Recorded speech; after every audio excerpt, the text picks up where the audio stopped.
거기 사는 증시 각도기. 안녕하세요, 증시 각도 TV 시청자 여러분, 반갑습니다. 네, 2월 21일 토요일 점심이 넘은 시간이에요. 저는 지금 약 한 55km 정도의 라이딩을 했습니다. 10시부터 해서 굉장히 느리게 지금 라이딩 하고 있는데 산이 많아서 그래요. 근데 지금부터 50km가 진짜 힘든 구간인데, 옆으로 보이는 여기가 이제 유명산을 넘어야 되는 데고, 유명산을 넘어 가평을 간 다음에 가평에서 또 하나 언덕을 널미제 언덕을 넘어야 됩니다. 굉장히 이제 혹독한 50km가 저 앞을 기다리고 있는데, 자, 미국 시장에서는 사실 굉장히 큰 사건이 있었죠.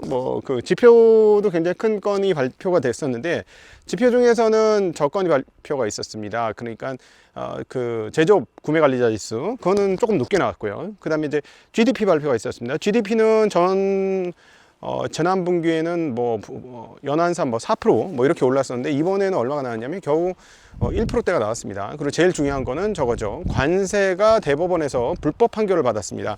그래서 이제 관세를 못 때리게 됐고, 한 조사기관에 의하면 1750억 달러 이상을 뱉어내야 된다, 이런 얘기가 나오고 있습니다. 보는 순간, 이거 듣는 순간 무슨 생각 드시나요? 이미 미국 시장 파악하신 분 알고 계시겠지만 무슨 생각이 드시나요? 누가 제일 유리할까요? 일단 유럽 시장은 1%대 상승, 영국을 제외하고는 1%대 상승을 했습니다. 이렇게 되는 거죠. 그러면은 유럽도 미국의 관세가 없어졌을 때 시장이 좋았다면, 아시아는요? 누가 이번 관세로 제일 피해를 봤습니까? 누굽니까? 두 나라 아닙니까? 두 나라? 하나는 일본이요, 하나는 한국 아닙니까? 중국은 못 때리니까, 중국은 아무리 때려도 넘어갈 것 같지 않으니까 엄하고 만만한 놈들 아주 그냥 때려잡았잖아요, 이번에. 그게 이제 한국과 일본입니다. 자, 그럼 한국과 일본이 어떻게 될까 한번 생각해 보실 필요가 있겠다라는 생각이 들고요.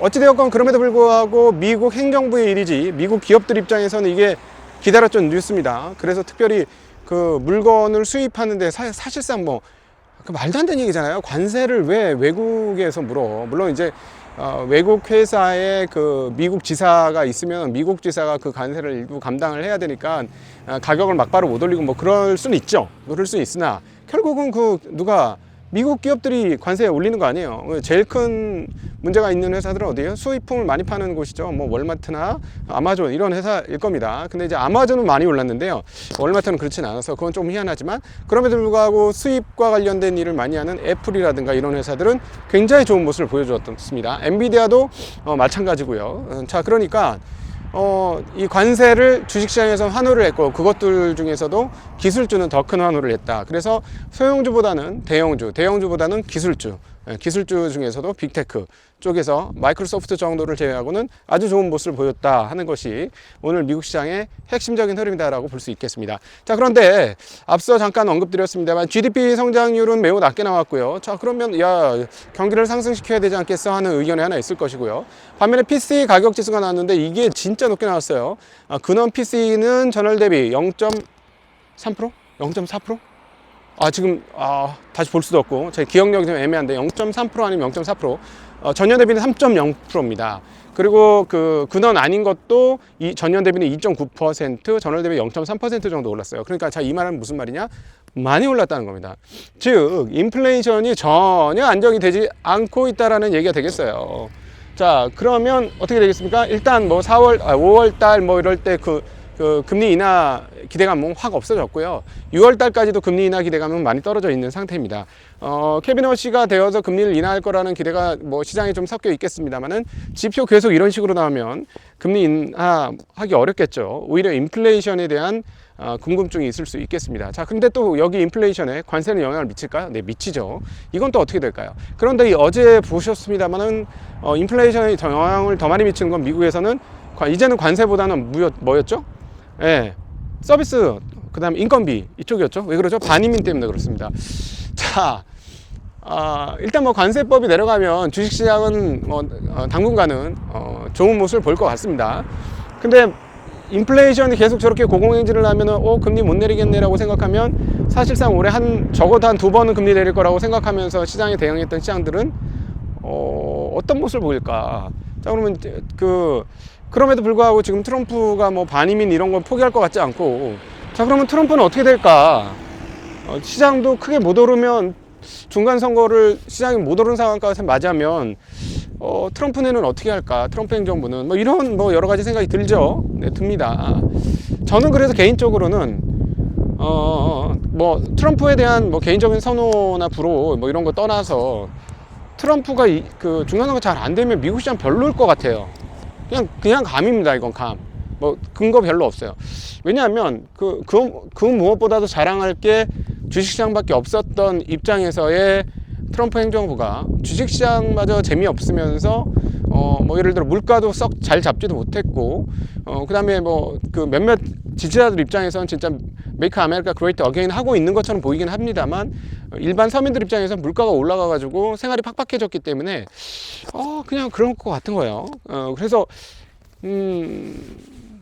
이렇게 돼서 중간선거에서 좋지 못한 모습을 보이면 과연 시장을 지지할 수 있는 세력은 또 누구인가 하는 그런 고민들이 좀 생깁니다. 그래서 미국 시장은 그 고민을 좀 하셔야 될 것 같고요. 어찌되었건 이 트럼프 관세 이렇게 불법으로 판명되고 나자 바로 트럼프는 뭐 122종인가요? 그 법을 동원해서 전 세계에 10% 관세를 때리겠다라고 얘기를 했습니다. 그리고 또 301조 뭐 이런 것들을 언급을 하고 있고 스카페센트는 다른 방법을 통해서 충분히 관세를 매길 수 있다 뭐 이런 얘기는 하고 있습니다. 자, 그럼에도 불구하고 그냥 지금 하던 것처럼 하기는 좀 어렵겠죠. 근데 이제 제일 갑자기 이 관세가 불법화됐다는 얘기 듣고 제일 먼저 떠오른 건 뭐냐면 일본 5천 나가고 우리나라 그 3,500원인가 뭐 그거 있잖아요. 그거 어떻게 해? 매년 200억 달러 주기로 한 거 그거 어떻게 해? 그런 생각이 좀 들었습니다. 어찌되었건 뭐 잘 풀어주시겠죠. 네, 저는 이제 운동을 하니까 지금 겨우내 운동을 많이 못 해가지고 이 오르막을 이렇게 가면 처음에는 별 상관이 없는데 시간이 지날수록 허벅지에 힘이 없어져요. 힘들다 뭐 이런 생각이 들어서 그럼 어떻게 되는지 아세요? 너무 힘들어 하면 아무 생각이 없어요. 이 힘든 거 빨리 끝났으면 좋겠다. 이 언덕을 빨리 넘어갔으면 좋겠다. 이 생각밖에 없거든요. 근데 놀랍게도요, 이렇게 되면 우리가 주식에 대한 생각, 뭐 투자에 대한 생각, 뭐 일에 대한 생각으로 쫙 묶여 있었던 머리가 확 풀립니다. 왜 그런지는 잘 모르겠는데요. 이 몸이 힘들고, 다른 거 생각할 겨를이 없게 만들어주잖아요. 몸이 너무 헉헉거려가지고. 그러면 오히려 머릿속에 힘들었던 것들이 쫙 풀리는 그런 경향이 있습니다. 그래서 운동을 하고 이런 것들이 좋은 것 같아요. 여러분, 날씨는 매우 따뜻합니다. 지금 언덕 오르다가 아주 더워가지고 혼났는데 날씨는 매우 따뜻한데 따뜻한 밤에 공기는 좀 좋지 않아요. 공기는 좋지 않은데 그럼에도 불구하고 또 운동하기는 정말 좋은 시즌이 점차 오고 있습니다. 여러분도 건강하게 주말 보내시기를 바라면서 저는 이만 다시 저 언덕을 너머로 가보도록 하겠습니다. 네. 자, 여러분도 행복한 주말 되시고요. 다시 월요일날 말씀드리겠지만 한국 시장에서 제일 중요한 건 리레이팅이 될 것이냐, 멀티플 재평가가 나올 수 있느냐, 그게 핵심이다라는 말씀 끝으로 전해드립니다. 감사합니다. 안녕.